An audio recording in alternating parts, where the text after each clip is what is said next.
Yes, it's already cost one firm over $1,000 in a fortnight to replace broken glass. This was uninsured, but even if it had been insured, it's still a large cost for the community to bear. After all, whatever the insurance company have to pay out, they're going to collect from us in premiums. Mr Cook says the Chamber of Commerce fully supports the Mayor's conclusion that the situation is worsening. We get nothing for a while and then it appears to raise its ugly head again, and we're back in a situation of a lot of vandalism occurring in our city. These things have got to stop because it costs a lot more money these days to repair damage done by vandals than it used to years ago. Fortunately, Port Pirie has not as yet fallen victim to some of the more horrific acts of wanton destruction. These photographs were taken elsewhere. A sensible homeowner will have full insurance coverage, as damage on this scale would run into thousands of dollars. Quickly, kids! Dad's had a heart attack! Call the ambulance! But of all the types of vandalism to be found so far in the friendly city, probably the most serious is the constant war being waged against the public telephone. This sort of damage could easily have the most tragic and far-reaching consequences. Here it is. Quit running.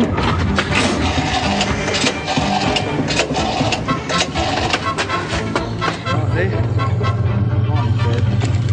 You're right there, Sid. Keep breathing.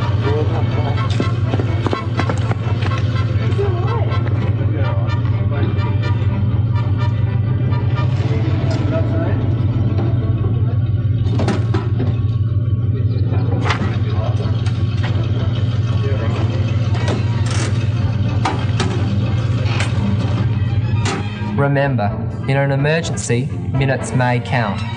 The public phone on your street corner may be someone's only link with life.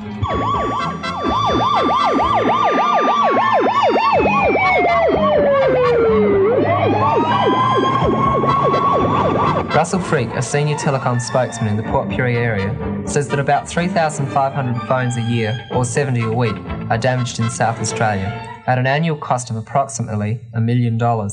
In spite of the introduction of the green phone, our costs have still gone up in repairs to public telephones that have been vandalised. So vandalism must be on the increase.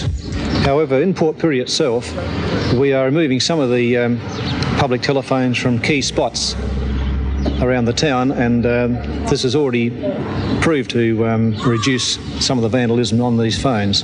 To protect our public telephones, Telecom employs a team of skilled investigators. Many offenders do get caught, and not only do they have to pay fines and costs, but they have to make full restitution as well. But apart from the purely and very high monetary costs of public telephones, their main concern is that they could cost somebody's life if the phone is not working when it is needed, and this is a real concern to us. Unfortunately, all too often it's the youthful offenders who make the public telephone a target for their antisocial activities. But a quick call to police by a community-minded citizen could well reduce this type of distraction.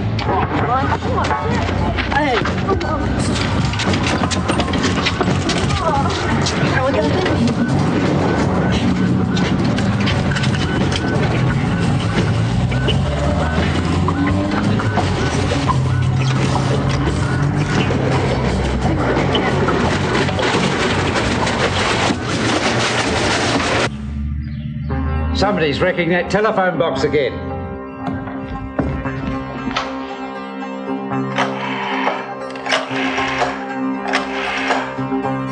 Hello? Is that the police?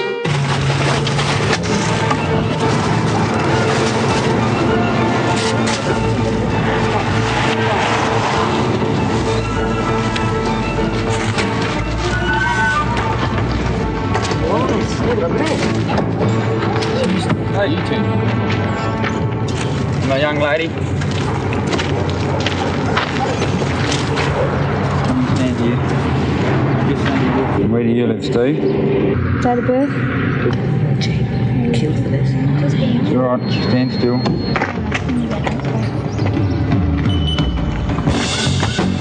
When dealing with juveniles, the apprehending police officer is required by law to notify the parents or guardians, either personally or by telephone, depending on location. In Port Pirie, the usual approach would be to visit the offender's home.